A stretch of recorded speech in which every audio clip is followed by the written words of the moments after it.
Good morning and welcome to Mapfre's Full Year 2025 Activity Update. This is Felipe Navarro, Deputy General Manager of the Finance Area. We are pleased to have here with us Antonio Huertas, the Group Executive Chairman.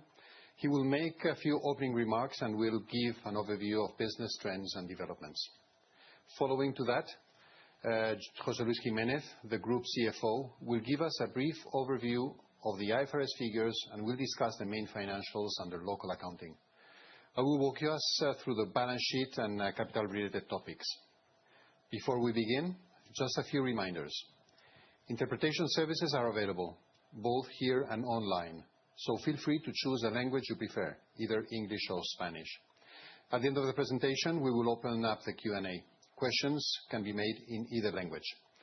I will now hand the floor over to Antonio Huertas. Thank you, Felipe. Hello, everyone, and thank you for your time today, both of you here in person or those connected online. Firstly, I must express the Board of Directors' satisfaction with the results we have just presented. As you have seen, 2025 was an excellent year for Mapfre. It was a year in which we exceeded our main business targets with significant improvements in our main technical ratios, as well as achieving significant strategic advances. In terms of net attributable profit, we had another record year with 1.08 billion euros, representing an increase of almost 20%. But we must remember that gross profit exceeded 2.4 billion euros, also representing spectacular improvement of 20%. Premiums also reached an all-time high, exceeding 29 billion euros, also up 20%. And we cannot forget to mention that total income, including financial income, exceeded 34 billion euros for the first time. We have once again outperformed all the financial targets that we updated and presented in the last AGM, despite the fact that the international economic environment has affected our growth in euros. In this context, exchange rate depreciations have negatively impacted our business volumes, especially those currencies that have the greatest weight in our accounts, such as the Brazilian real, the US dollar, the Turkish lira, and other Latin American currencies. Premium grew by 3.6% in euros, but at constant exchange rates, this figure would more than double, reaching almost 8%. Non-life, which is three-quarters of our business, continues to benefit from technical improvements, growing 6% at constant exchange rates, or 1.5% in euros to over 22 billion. Life business is also up nearly 15% at constant exchange rates, almost 12% in euros, at over 6.6 billion. The non-life combined ratio now stands at an excellent 92.2%, representing a decrease of more than 2 points. This is the best combined ratio our group has achieved in the last 15 years. The technical improvement has been impressive, with all geographical areas and all businesses showing a significant reduction in their combined ratio. Particularly notable is the sharp reduction in the claim ratio to 65%. ROE stands at a healthy 12.4%. Excluding non-cash one-offs in the third quarter, profit would have exceeded 1.1 billion euros, and ROE would have been over 13%. Our capital base remains strong despite market volatility, with shareholders' equity up over 5% during the year, just shy of 9 billion euros, and the solvency ratio was 210% at the end of September. These excellent results have enabled us to propose a final dividend of 11 cents per share, fulfilling our commitment for another year to pay out at least 50% of our profits. Next, the following slide allow me to comment on the key data from our most relevant activities, which shows excellent underlying trends. Starting with insurance operations in the different regions, Iberia has delivered an excellent technical and commercial performance and has once again achieved outstanding results, thanks to a solid and well-diversified business. Net profit was 450 million euros, up 23%, with significant contributions from both life and non-life businesses. Technical management continues to improve in all areas.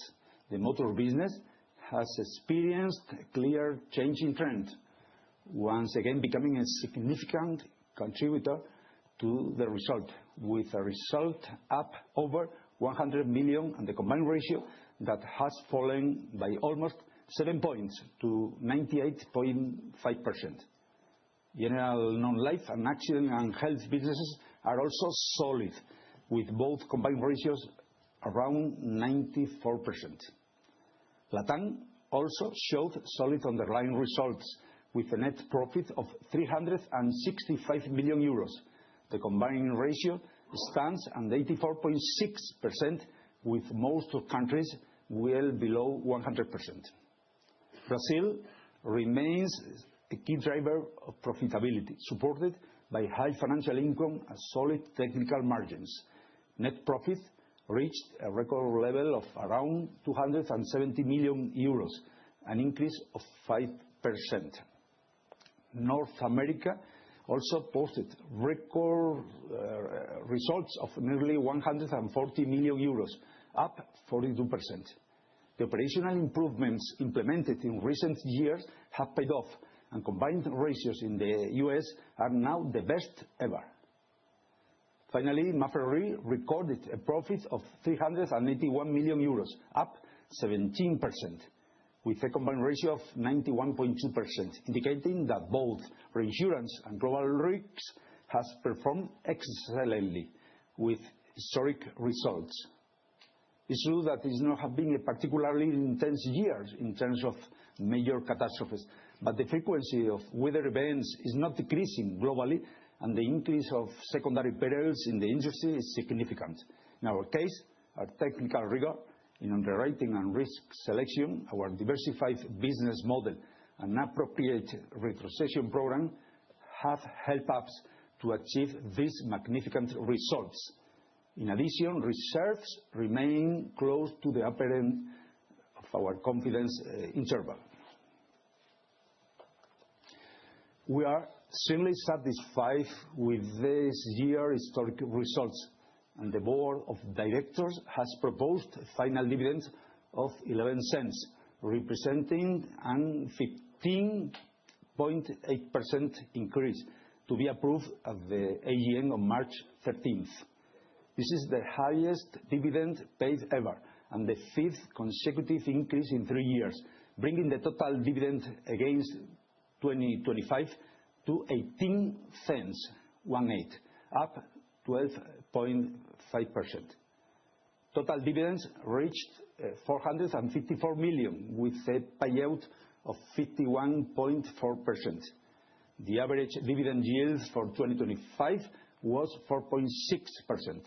The average dividend yield for I already said. Over the last 5 years, Mapfre has paid out 2.3 billion euros to its shareholders, fully in cash. Now, I will hand the floor over to José Luis. Thank you, Antonio. Before moving into the details of the local figures, I would like to briefly comment on the main KPIs under IFRS compared to local GAAP, which are very aligned. Insurance revenue, which reached a little over 26 billion, is up over 3%. At cost and exchange rates, growth is 7.6%. The net result stands at 1,133 million under IFRS, 54 million higher than local GAAP. IFRS 17 had a 43 million positive impact. The impact of discounting and the risk margin offset a negative impact from the loss component, which mainly affected the life business in Colombia during the year. IFRS 9 had a positive 11 million impact. The positive impact of mutual fund valuation book in P&L offset the realized gains on equity recorded under ICI. Shareholders' equity amounts to 9.4 billion, and return on equity was 12.4%, with similar trends under local GAAP.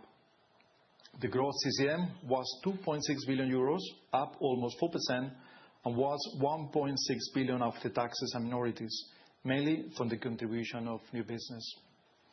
The 90% combined ratio under IFRS is below the local figure, mainly due to the discount factor. We had a 1.4-point impact. I will now discuss the key trends by region. In Iberia, total premiums are growing over 10%, with solid momentum across most business lines. Non-life is up 5%, while life has increased over 23%, supported by remarkable performance in savings. The combined ratio has improved more than 3 points, reaching 95.8%. The return on equity is now over 2 points to 13.6%.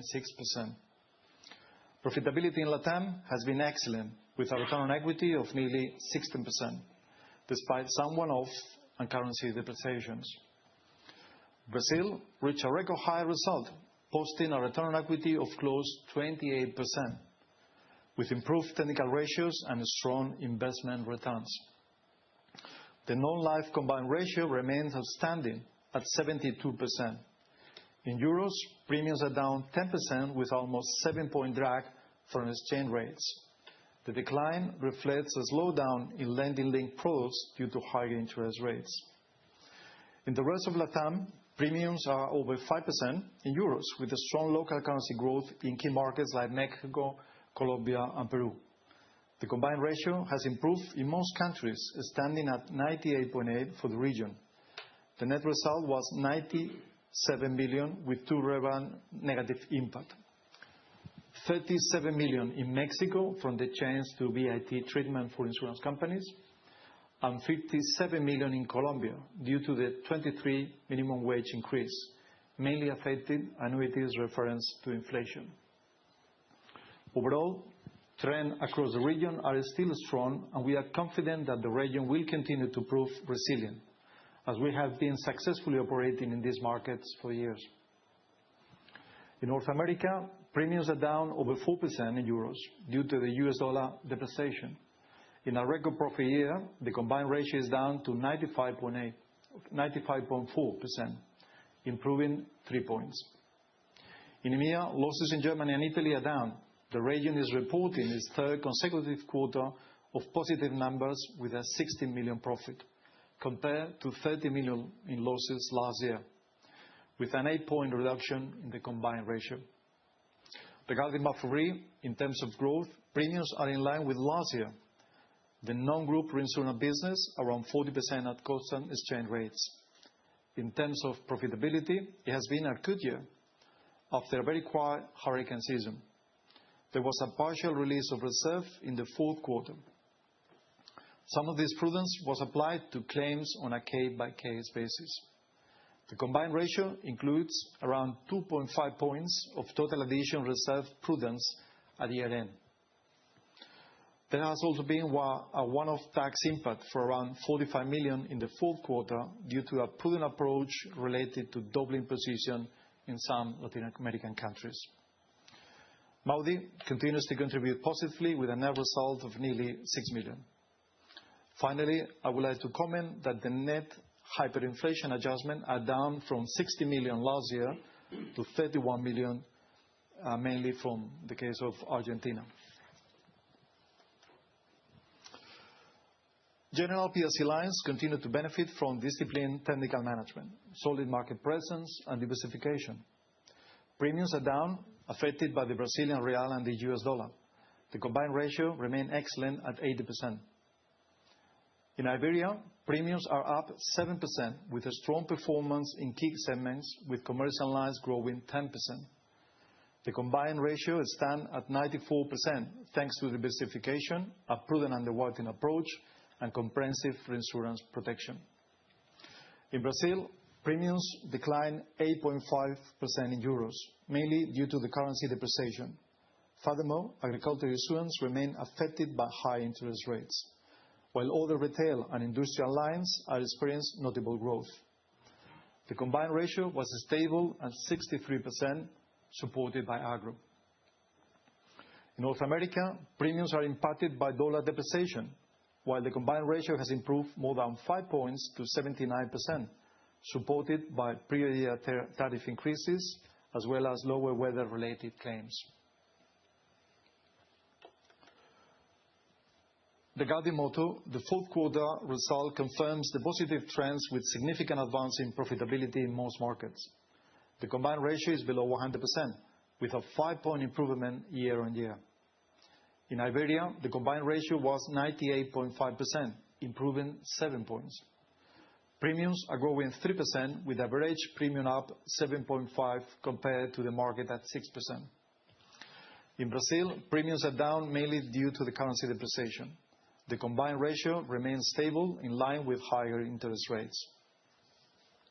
In North America, premiums also declined due to weaker currency. Profit amounts to 72 million, up more than 80%, with the combined ratio down more than 3 points. Regarding other regions, in other LATAM, almost all units reported combined ratios below 100%. In EMEA, the combined ratio is also down 11 points, from 122 to 111, driven by an over 20-point reduction in Germany. In conclusion, technical management remains strong, with measures continuing to deliver. On the life business, On the life business, premiums are up 12%, with the strong trends in Iberia and other LATAM. The life business continued to be very profitable, adding almost 200 million to the group results. In Iberia, premiums are growing 24% due to a strong performance in savings. The protection business is up over 4% in line with previous trends. The net result was 132 million, down year-on-year, largely driven by lower financial gains. In Brazil, premiums are down 30%, impacted by the currency as well as the high interest rates environment, which affect lending and related life protection products demand. Earnings remain strong, up 5%, with a combined ratio of 82%, down 2 points year-on-year. Regarding other markets, volumes were up 80%, led by other LATAM, with noteworthy performance in Mexico growing 40%. The loss in other largely reflects the increase in the minimum wage in Colombia. And now I will hand the floor over to Felipe to discuss the main balance sheet items. Thank you very much, José Luis. Shareholders' equity stands strong at over 8.9 billion, up more than 5% at year-end, on the back of the excellent result that we're presenting. The improved valuation of the investment portfolio offsets negative conversion differences, mainly from the US dollar, which is now down nearly 12%. Leverage is below 21%. At the beginning of the year, we completed a dual tranche of 6- and 10-year senior transaction for a total of 1 billion euros, with 3.125 and 3.625 coupons. Leverage will increase temporarily, but still acceptable levels, until we repay the upcoming senior bond maturity in May. We don't expect any other major changes in our capital structure in the near future. Our strong balance sheet is supported by strong cash flow generation within Mapfre Group. In 2025, 900 million was upstream from subsidiaries, 200 million higher than the previous year. Iberia remains the most important contributor with 348 million.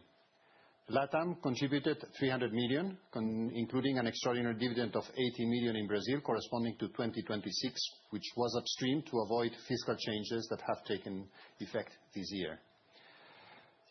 North America contributed over 70 million. Mapfre upstreamed almost 150 million this year. In conclusion, our sources of cash generation are solid and well diversified. Total assets under management stand at almost 65 billion, growing 9% year-on-year. Third-party assets now reach over 16 billion, up 20%. In Spain, we remain among the top non-bank asset managers. We maintain our commitment to being a benchmark in financing planning. In 2025, Mapfre was among the top 5 largest players in pension plans, leading growth with a rate of 8%. As for mutual funds, growth has been outstanding, reaching 32% year-on-year. Brazil was the main contributor to this expansion, nearly doubling assets under management throughout our local asset manager. In Spain, our own channel delivered double-digit growth with an increase of 16%, while the bancassurance channel posted a 39% increase. Our own investment portfolio amounts to 48.4 billion, with asset allocation stable throughout the year. It remains defensive with a focus on quality, diversification, and high liquidity, and with a low exposure in alternative assets. Regarding the euro area, investment portfolios yields are up over 50 basis points at Mapfre Re, while Iberia yields and duration are slightly down. In other markets, Brazilian portfolio yields increased over 230 basis points during the year, reaching 12.7%. In North America, yields are also up around 25 basis points to over 3.2%. Realized gains and losses are very stable, around 43 million euros, as in non-life financial income. I would like to comment on a few exceptional items. In Iberia, there was a prudent accelerated amortization of intangibles, which had a 24 million impact, and in North America, there was a reclassification of premium finance fees in line with market practice with around 20 million impact. Financial income continues to be a tailwind, and our portfolios are well positioned to face market volatility. I will now hand the floor over to Antonio to make a few closing remarks. Thank you. Sorry. Thank you, Felipe. The close of 2025 marks the end of the second year of our 2024-2026 strategic plan. We have continued to implement a strategy focusing on growth and results. Mapfre has continued enhancing technical excellence, improving productivity, and leveraging its potential across all markets while transforming our business. Referring to our financial commitments, we are very pleased with our achievements in the current plan. Over the last 2 years, average growth has been 3.1%, but at constant exchange rates, it would have been 7%, meaning we would have met our target. Our average ROE target for the period is 11% to 12%, excluding extraordinary items, and we reached over 13% at the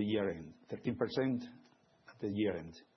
Combined ratio performance was also excellent in 2025 at 92.2%, well below the target range. These financial figures are on the local accounting, but we are very much in line with IFRS metrics. We remain highly committed to sustainability, having achieved notable improvements. We are now carbon neutral in 13 countries, an improvement from 10 in 2024. Over 93% of our portfolio is now ESG rated. Additionally, women now occupy 35.4% of top management positions globally. We have strengthened our underlying profits in all geographies and products. Those excellent results are mainly due to our geographical diversification. Results in Brazil, North America, and Mapfre Re have been outstanding, reaching historic highs. And Iberia has returned to normalized results, maintaining its position as the group's leading contributor. In addition, in terms of business development, Mapfre continues to occupy leading positions in our main markets. The technical work carried out after the pandemic has borne fruit. We have reduced the combined ratio by more than 5 points since 2023, with improvements in technical management and disciplined underwriting, and we have increased prudence in our reserves. In addition to all this, improving efficiency remains a strategic pillar. We maintain a strict cost control despite inflation, with a stable Spain ratio. Finally, it's worth highlighting the strength of our balance sheet, which has allowed us over the years to absorb extraordinary events without a significant impact on the final results. To conclude, I would like to comment on our general expectations for 2026. First, despite a complex macroeconomic context, Mapfre will continue to demonstrate its ability to navigate these circumstances successfully. This year, we will focus more on growth, especially in those segments where profitability has already reached acceptable levels, including motor. In addition, the impact of currencies is expected to be more benign than in 2025. We believe that our new brand identity, launched this year, will also help the business to develop. Our ambition is now also being rolled out with a new global, modern, and digitally connected brand. This new corporate identity strengthens our positioning in the markets, bringing us closer to our customers and other stakeholders. Despite our excellent ratios and profitability levels, we believe that we can still grow profitably, thanks to our diversified business model and the effects of the entire transformation process we are undergoing. Financial income should also continue to be a favorable factor, and the portfolios are well positioned to cope with possible interest rates declines. In conclusion, we are optimistic about Mapfre's performance in 2026. As well, we are prepared to face the challenges posed by global uncertainty and the competitive reinsurance market. The dividends announced today reinforces our confidence in the future of our firm commitment to continue creating value for our shareholders. I will now give the floor to Felipe to start the Q&A session. Thank you very much, Antonio. Although most of you are already familiar with the process, let me quickly remind you of the details of the Q&A session. Those of you that are here in person can raise your hand and we will give you the floor. Please introduce yourselves before asking your questions. It is possible to ask questions both in Spanish or English at your convenience. For those of you connected online, you can use a Q&A tool at the bottom of your screen, and we will try to answer them as time allows. The IR team, I remind you that the IR team will be available for any pending questions after the call. And before that, I would like to apologize because of the information that we provided and the CNMV that was a little bit late this morning due to a technical issue with the connection to the CNMV. I mean, this is something that was out of our possibilities. So it is something that we could not do anything else. I would like to start with the floor in the room. Voy a cambiar a español. I'm switching over to Spanish now. Remember that if you are in this room and you would like to ask a question, just raise your hand and please state your name. Can you hear me? Great. Maria Paz Ojeda from Banco Sabadell. Well, first of all, congratulations on your performance. It's really been outstanding for the past 18 months. I have 3 questions. First, about the Colombia regulation changes and those in Mexico too. What do you foresee for 2026 and future years? Because these changes, I'm sure, would affect your rating, right? So any possibilities to raise premiums or prices to offset that VAT-related cost increase and the new salaries? As for the business in North America, well, that 68% combined ratio sounds spectacular. And I understand it takes support on milder weather with fewer claims. So What do you think the additional impact would be if a standard amount of weather events were to take place? And also, do you have any information on the firm storm that blew over the whole East Coast in January? And also, could you give us some flavor on the lawsuit or the differences in opinion with the AAA club vis-à-vis the contract renewal?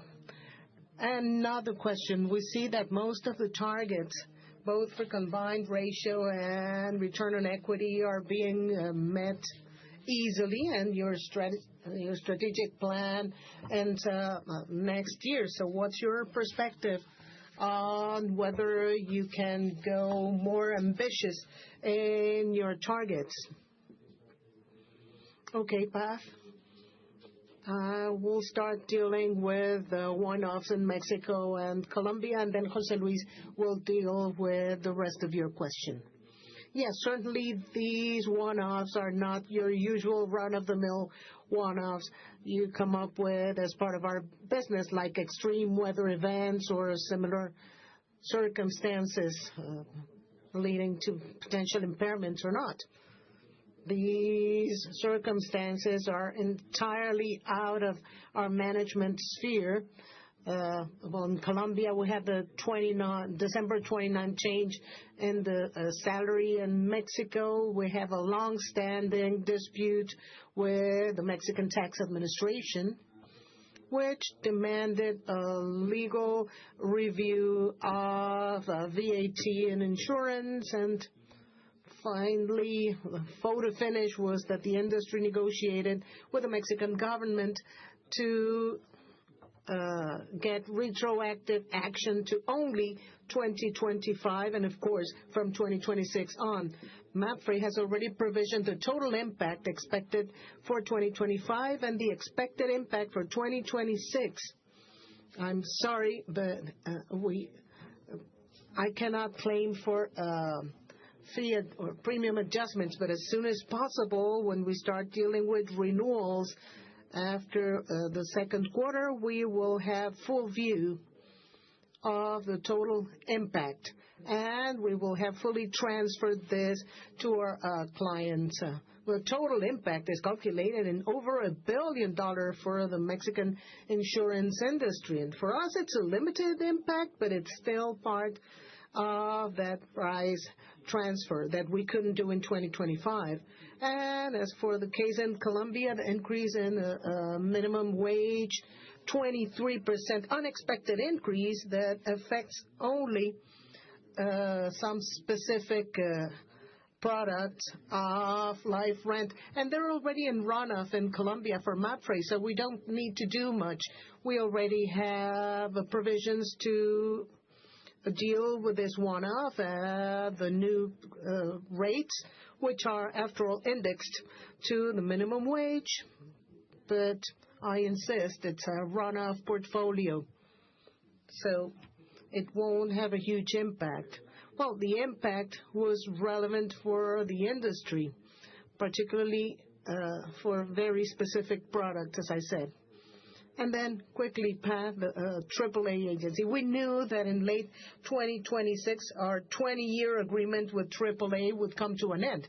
We knew that 20 years ago, and we've done our best to continue to be exclusive distributors for AAA. From now on, we will not be exclusive, since AAA is opening an insurance company panel. The distribution capacity for AAA is very relevant, but we have a lot of capacity beyond AAA to deal with this new circumstances that affect Nordisk, mostly in Massachusetts. The fact that they've been less than compliant during the past year is truly non-relevant, and I'm sure we will come to an agreement so that this last year of the contract will be as smooth as possible. And then we have another agreement with another AAA. Joint venture we have in Washington and Oregon is totally unrelated because we're talking about federated separate institutions. Our joint venture for auto is growing as expected, and there's nothing to report there. As for the storms in the U.S., Maripath, we're not aware that there are any material things to report. This is just business as usual in the United States. Right now, the temperatures are -10, -20 Celsius. So nothing new to report. We're provisioning for it. Maybe at this time of the year, some weather events might affect California too. But only time will tell. We just know that the January storms have not had any material effects, and nothing that is not usual in that, considering the geography. About the performance of our strategy plan, we're more than pleased. We're over-complying. It's been years of work to come to this point, and we're in a very healthy situation.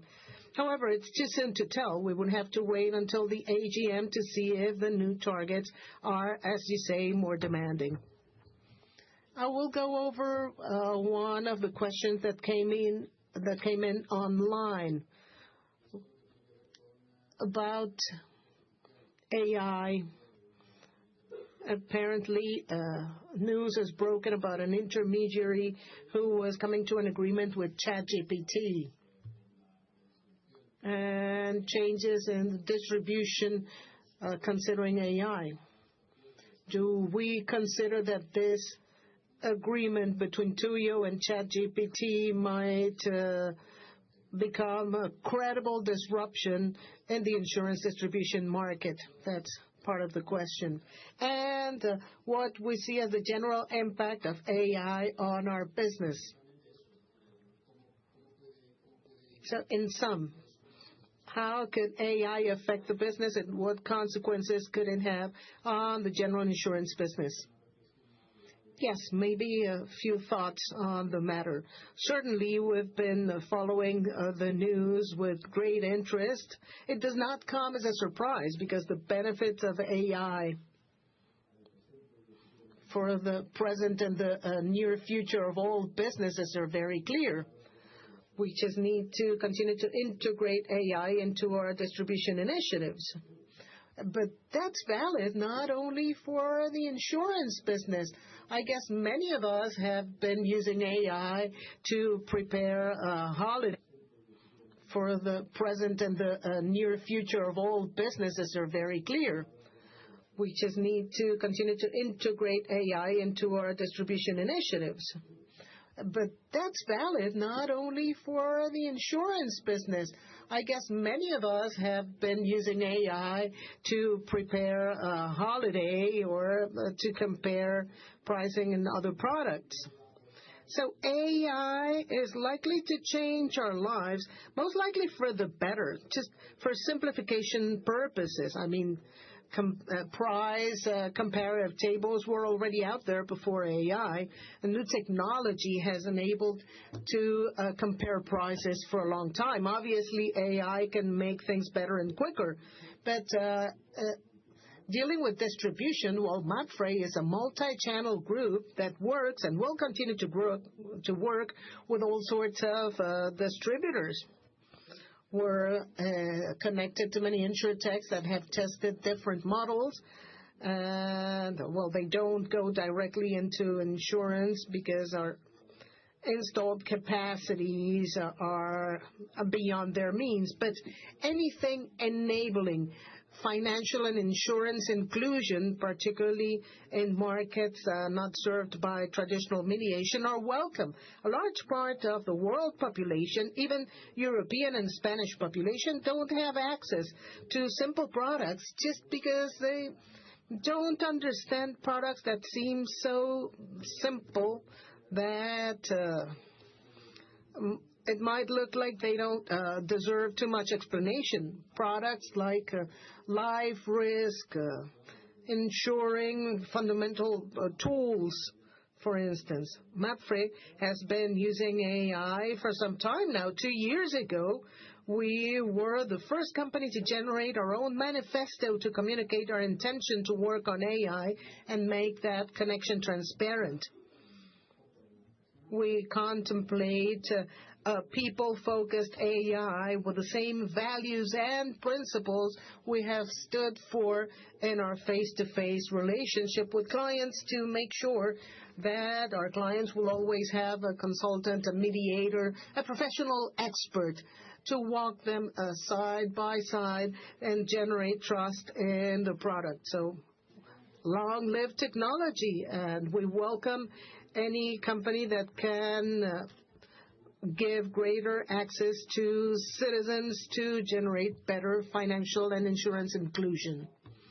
If I may, Antonio, we've been reading about stock performance of companies, and some reports seem exaggerated. A company in Spain with a turnover of 15 million shaking long-established companies in their boots doesn't seem to make a lot of sense. Maybe if we think back, remember the lemonade case in the U.S., it felt very disruptive only 5 years ago, and look where we are now in terms of balance sheet and return on equity. I do understand that it's loud news and the industry has grown impressively in the past year, but that's all there is. And an extension of this question, do we expect to start selling small ticket products customized to the new possibilities AI yields, simpler products, for instance? Well, we cannot answer that at this point. Like I said, we are working with several AI suppliers. We're just getting to know artificial intelligence, and we're using it for both back office and front office to offer our clients solutions that will truly have an impact on their real lives. Only in Spain, over 6 million users in Spain benefited from AI solutions to facilitate connectivity. And, in Brazil and the United States, we have very interesting projects to keep growing that accessibility. But AI product distribution seems a little bit more distant in the future. When there's real capacity to do so in the future, we will consider it. But so far, our model remains based on being close to the ground and relying on experts, because insurance products are very complicated, even the most traditional products like auto. We don't want to cheapen those products as they're enormously complicated in technical terms and in terms of third-party accountability and liability. Well, thank you. I think this answers Ivan Brockman's, Mac Michini, and David Bachman's questions online. Back to the room. Do we have any hands raised? We do. Hello, Juan Pablo Pet from Santander. 2 questions. The first one about your solvency ratio, which continues to do better and better. 8 percentage points throughout the year within your target range. So 2 questions. One about the dividend. The dividend seems to keep growing, a payout of 51. Have you at any point considered paying out more, considering your extraordinary capital position? And second, about potential M&As.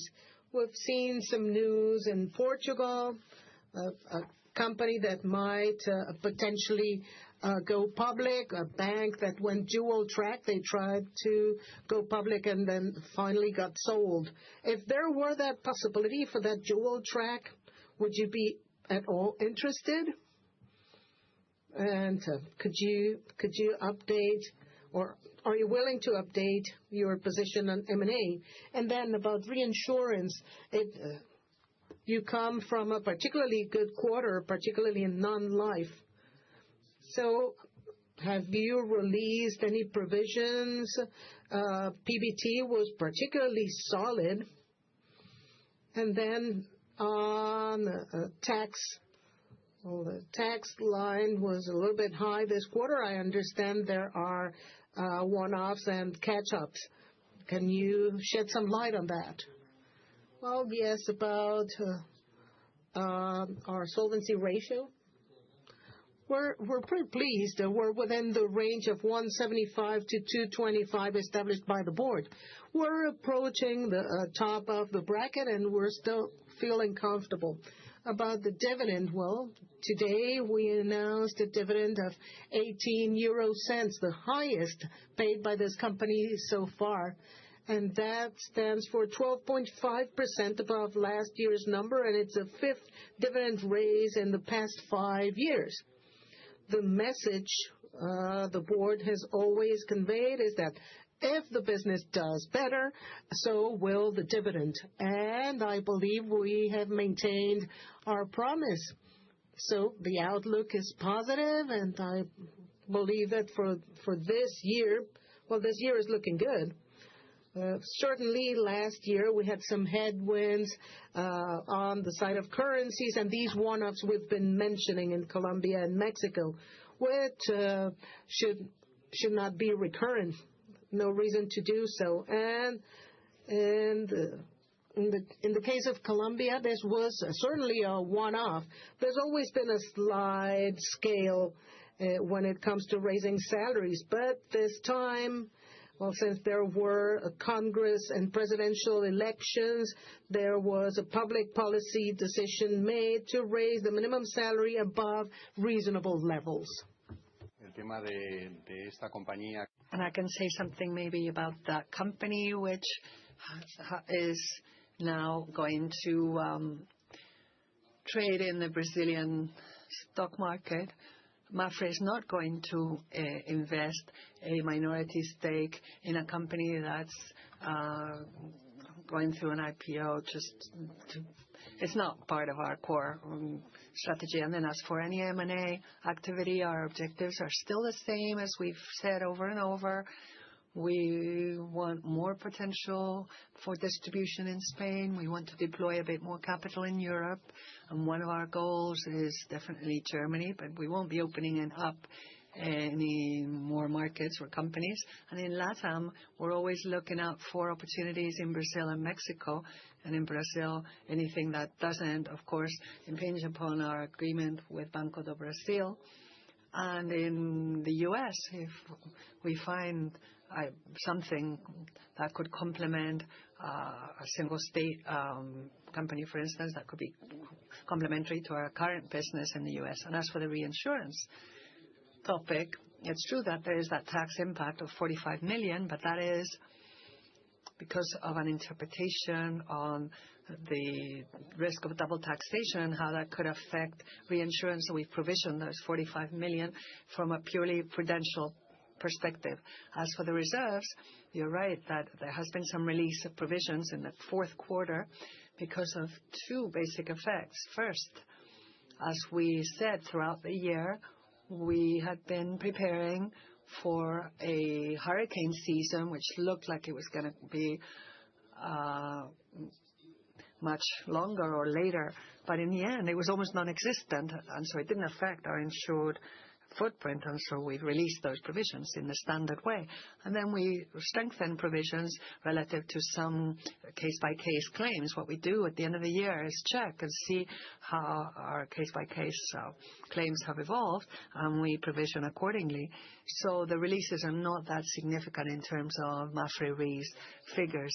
It still has very solid reserves with an impact of about 2.5 points in the combined ratio because of the reinforcement of these reserves and with amazing results in 2025. And now, if you want, we can read out a question that has come in.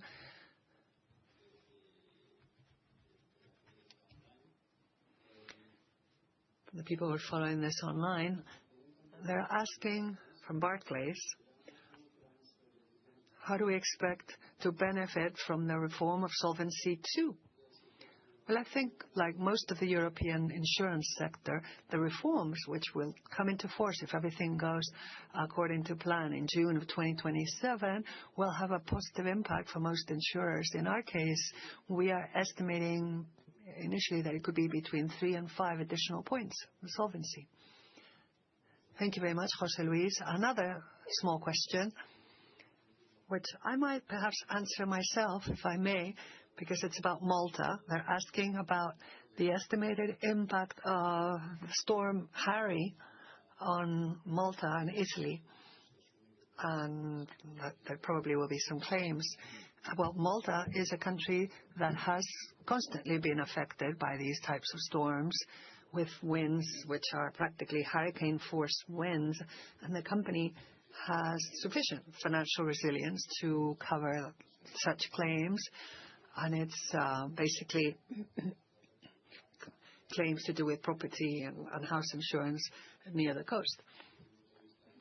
As for the impact of Malta for the whole group, it's really not going to have any effect because Malta's figures are solid enough to cover all of this on its own. As for Italy, mostly there's an auto portfolio, auto affected by the storm, or cars affected by or vehicles affected by the storm were very few, so we don't expect it to have a significant impact. Questions from the room? Paco? Yes, I'm Francisco Riquel from Alantra. Antonio, you said that the priority for 2026 is to grow premiums again, particularly in the auto business.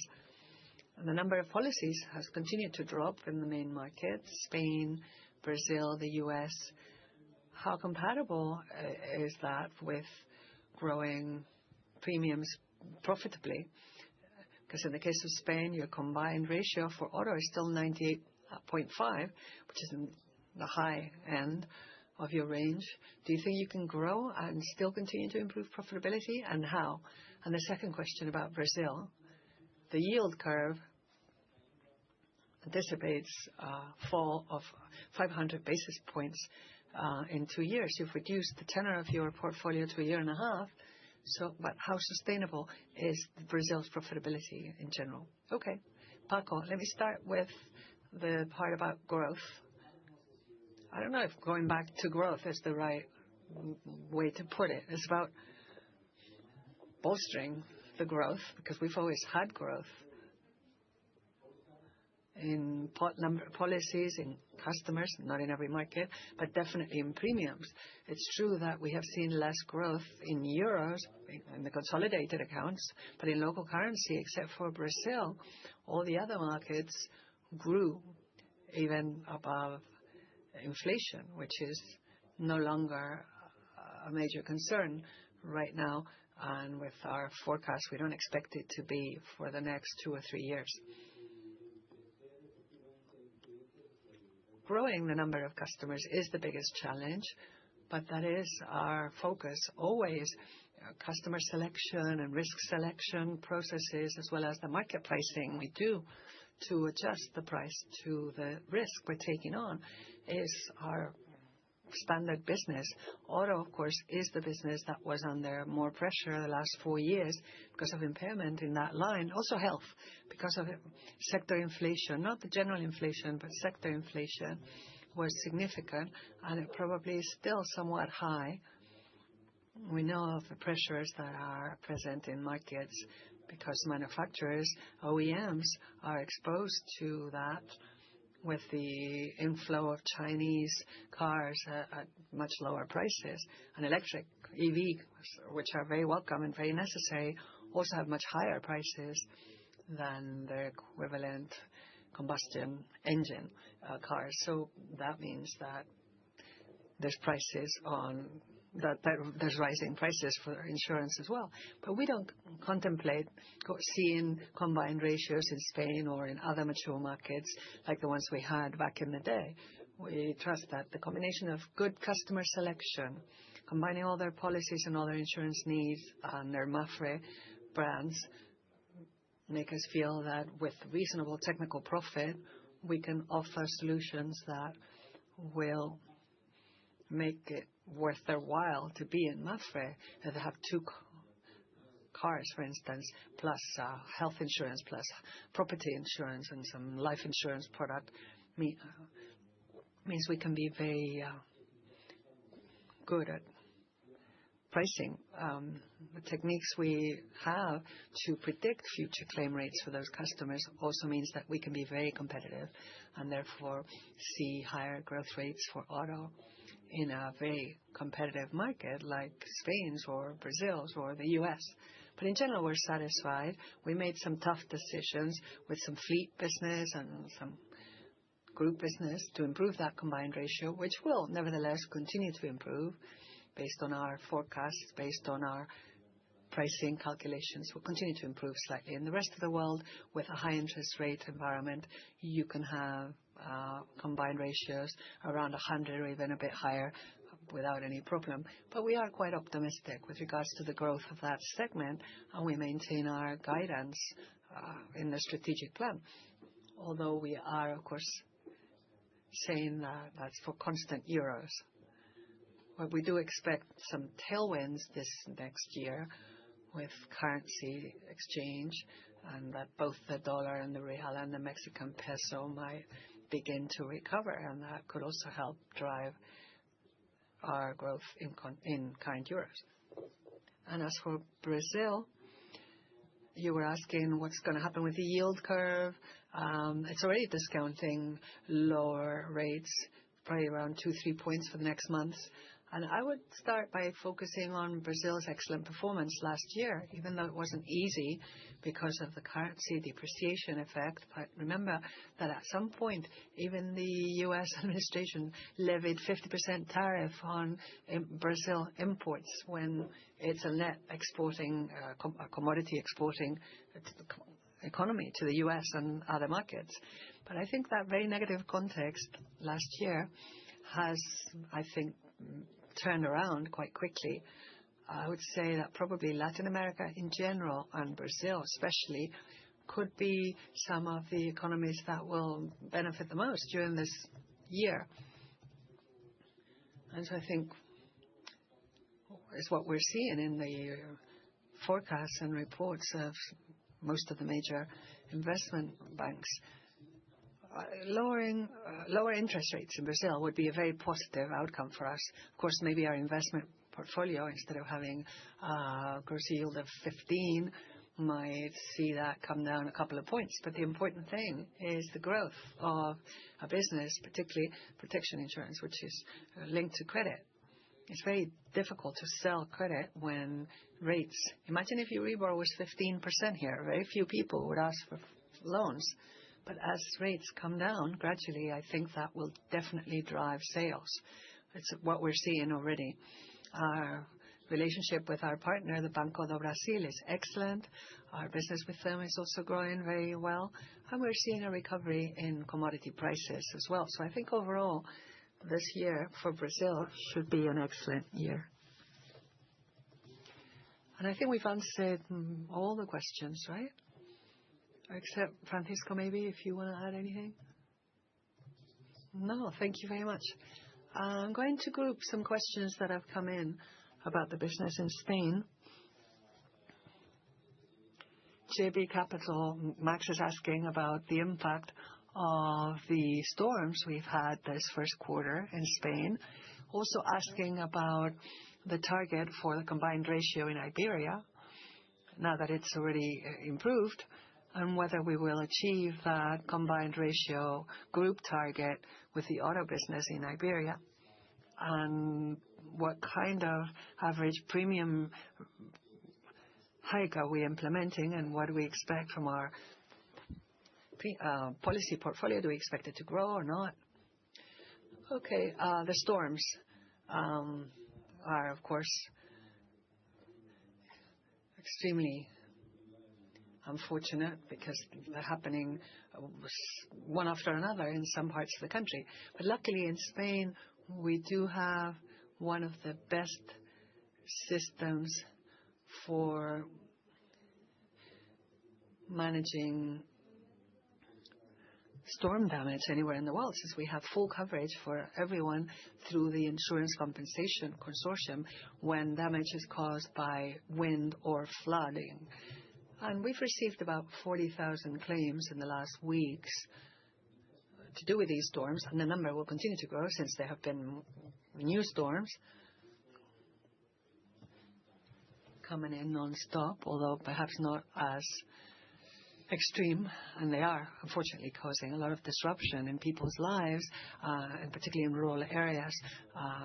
Mapfre is already responding personally to everything that's to do with water damage covered by our policies, and our internal numbers are not that significant and will not really have a material impact on our P&L with the information we have so far. But again, a lot of it is going to be covered by the consortium, which, as we saw in the Valencia floods, worked exemplarily with over 5 billion euros in damages insured, covered in just a year and a bit, very successfully by the consortium and with no impact on the P&L of the sector.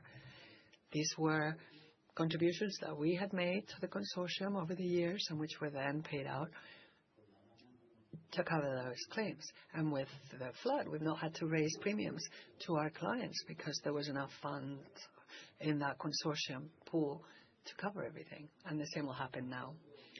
As for the other questions that Felipe summarized, I would say that in general for the group or for Spain, the ambition is to grow and to grow in euros.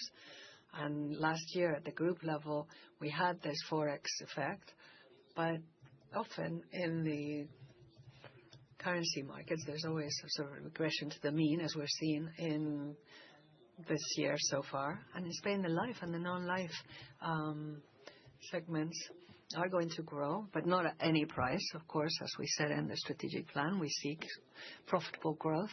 And so in the last few years, what we did was to adjust our portfolio sharply to go back to profitability. So reducing the combined ratio 7 points in Spain was the great achievement of this last year.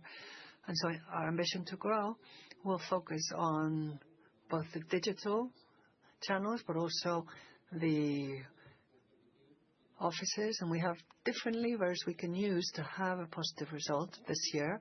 As we said at the beginning, there's the whole rebranding and how that could boost the business, but also the over 3,000 offices. It's the second largest distribution network of the financial sector in Spain, and also with a new commercial structure, which was launched on January 1st as well, which was a major challenge in order to help simplify and improve the efficiency for clients.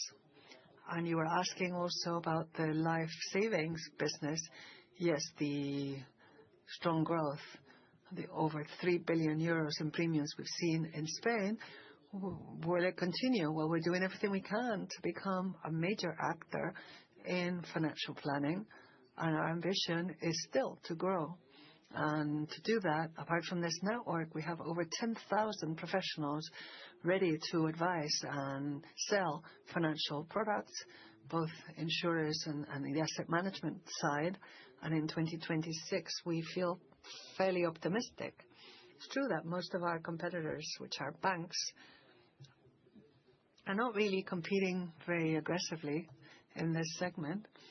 And we are very close to the customers, and we think that just like in non-life, that personal touch and knowing your customer is particularly important, which doesn't mean we can't use digital channels and applications. Both things are perfectly compatible with hybrid models, but ultimately, like everything in life, what really matters is the human touch and having someone who knows you, who knows what you need, and who can help you do the best financial planning for your own personal needs.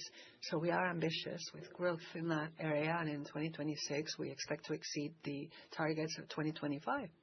Thank you. I think that was a pretty good answer for the questions from UBS, from JP Capital, from Autonomous Research. And now we're going to move to the reinsurance sector. There's lots of questions with respect to 2026. What do we think will be the trend for premiums? I think we've already explained about the releasing of provisions in the year, and especially about renewals in this first part of the year and what we expect for next year. And an obvious question, which is how much have we saved, or how have the savings we've achieved in our reinsurance program affected our results? Yes, the early year campaign just ended. You know, we have 2, January and June. As for Mapfre's hedging, well, most of it is bought mid-year and become effective in July. And then Mapfre Re and group provisions are mostly placed in January. And yes, as expected, the market has grown very substantially for the past 3 years, a circumstance that Mapfre seized to make a capital extension. And considering the benign performance of the weather, if we can call it that, we still have weather events, but perhaps in areas that have lower insuring and reinsuring effect. So this year reduction, an incipient reduction is observed. Not a very relevant one because it allows us to accommodate for new coverage and grow Mapfre's appetite with the possibility to integrate purchases for second or third party event at practically no cost. Of course, this situation generates more tension in reinsurance because they need to seek new clients and fight over the existing ones with more competitive pricing.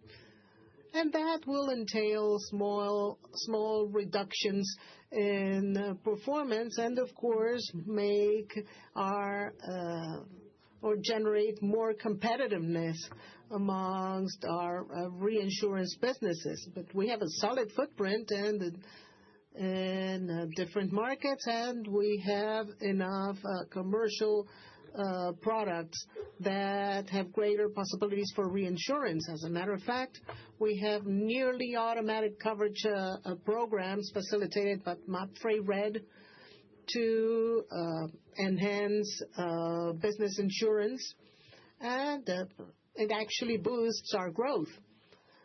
As we have seen in the past, we haven't hit rock bottom in price terms.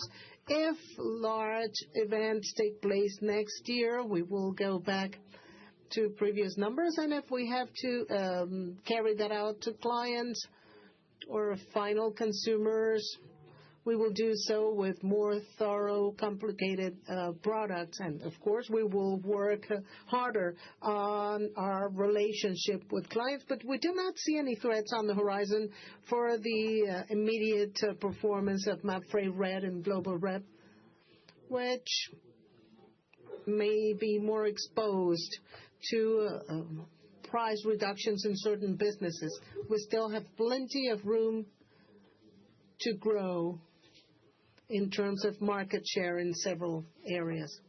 Thank you. I believe that with this, we've answered Carlos Peixoto, Max Virginia, and Otto Marcon on Mapfre Re. Or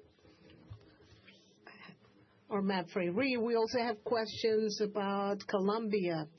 Is Mapfre affected by the project to increase tax withholdings to non-residents in Colombia? We have a question about Mexico. Is there any impact that carries over to next year? I think we already talked about the non-deductibility of VAT in auto and health. Anything to say, José Luis?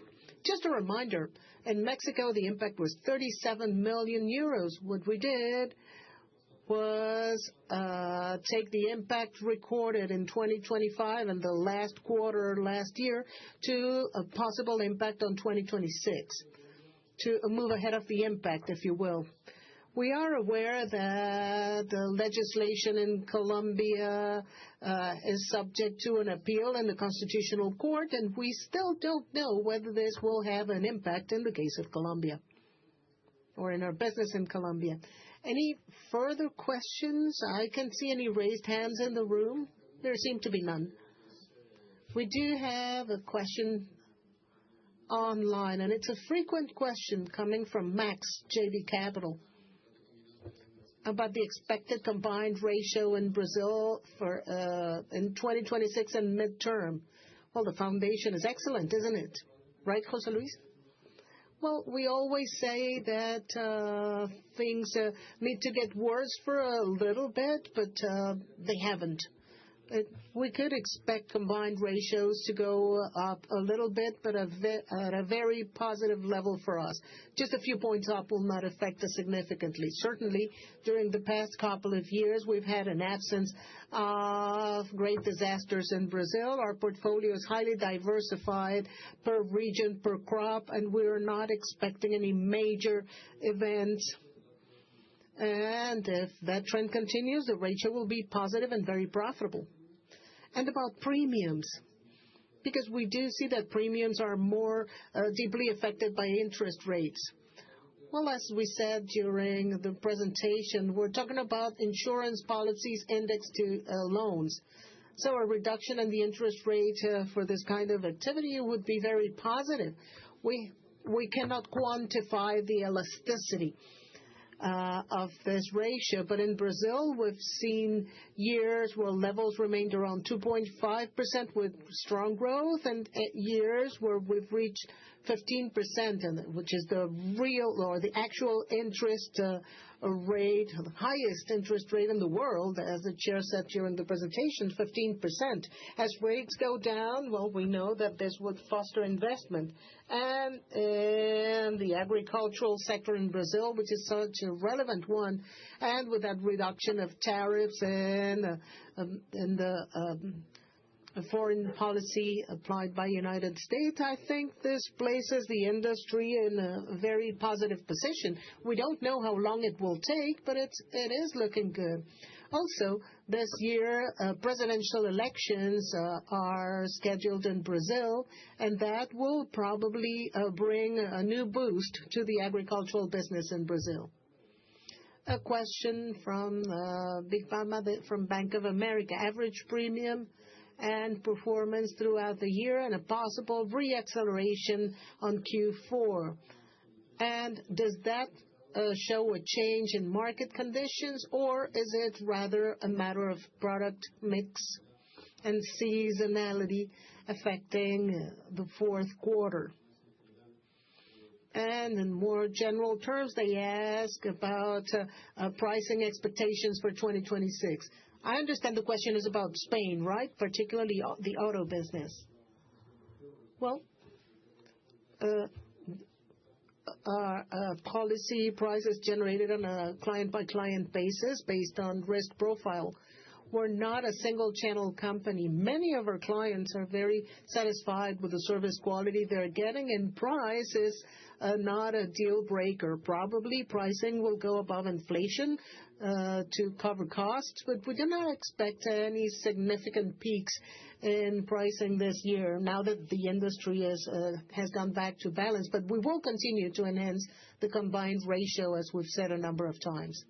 Thank you, José Luis. And about local currency premiums in the U.S., this growth we're beginning to experience, will it be supported by the number of policies or average premiums? Question by Carlos Peixoto. Well, the United States has a clear target of profitable growth. Well, obviously, give or take currency fluctuations. But the trend we've been observing in the past few months is expected to be maintained in the near future. Thank you, José Luis. And one last question from Alex Amani from Barclays via the app. Alex asks whether we expect any pressure on combined ratios in any of our markets in 2026. And maybe looking forward into the future, what can we expect for 2027? Well, that's one very good question with a very difficult answer. Pressure, there will always be pressure on the combined ratio, right? Plenty of factors out there. It depends on competitors and the type of business. In reinsurance, as we said, well, there have been several years with fewer disastrous weather events, and that has led to a small adjustment in prices. But that could change in the matter of hours if anything serious happens. In other markets, at least in general, we've seen some serious ups and downs in Brazil, U.S., Spain, Germany, even Italy. But those fees have been gradually adapted to the actual cost of claims, and combined ratios are stable. I cannot foresee any extra pressure anywhere, all things being equal. I mean, we will probably run on inertia.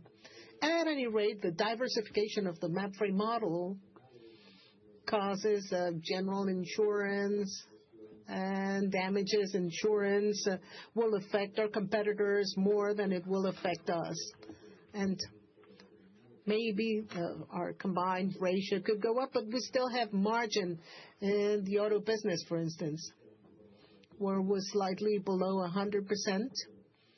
And I'm sure as interest ratios go down, there will be pressure to reduce the technical ratio to maintain margin. So that diversification, that offset effect keeps us afloat. We're not optimistic, that optimistic to consider that 92% combined ratio will persist, but slightly above that is still perfectly acceptable. There are exceptional circumstances like the agriculture insurance in Brazil that has an unsustainable combined ratio. I'm sure droughts will take place in the future, but also we expect to grow in volume because this is a year where fewest policies have been acquired in Brazil because of the incentives that the Brazilian government used to grant to agricultures were removed.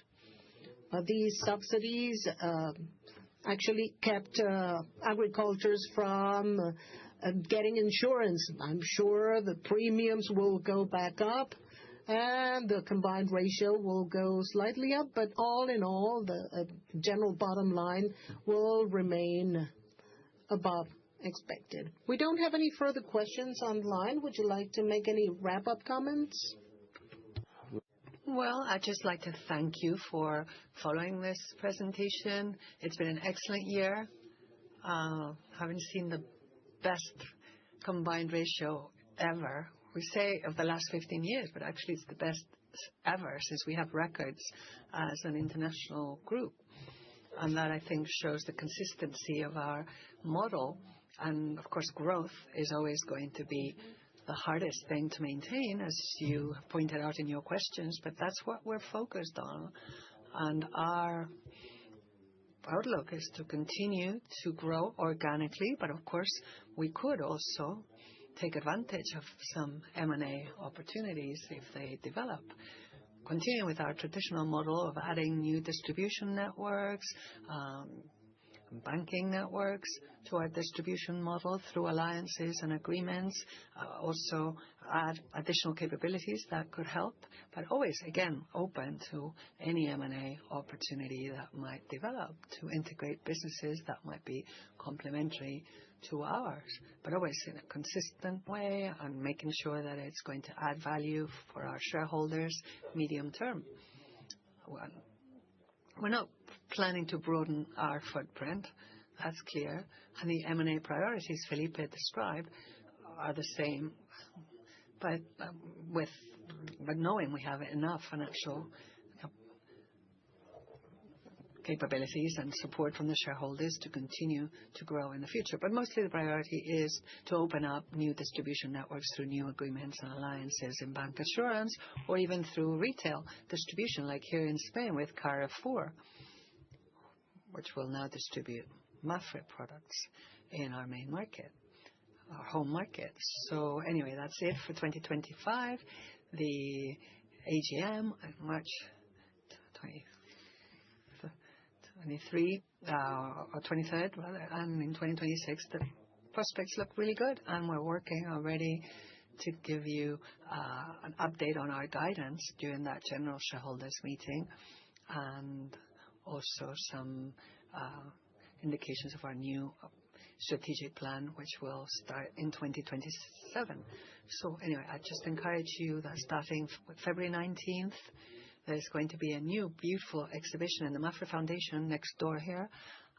Anders Thorn, who is an amazing Swedish painter, unknown in Spain, but who was known as the Swedish Sorolla and was extraordinarily important in Mannerist painting of the 19th century in Sweden. And so those of you who find online might not have a chance to stay now for a drink and some appetizers, but the rest of you definitely invited to join us. And thank you for being here and for helping us be better every year. Thank you. Thank you very much, Antonio. I'll remind you that all the documents are posted on our website and in the CNMV's website. Thank you.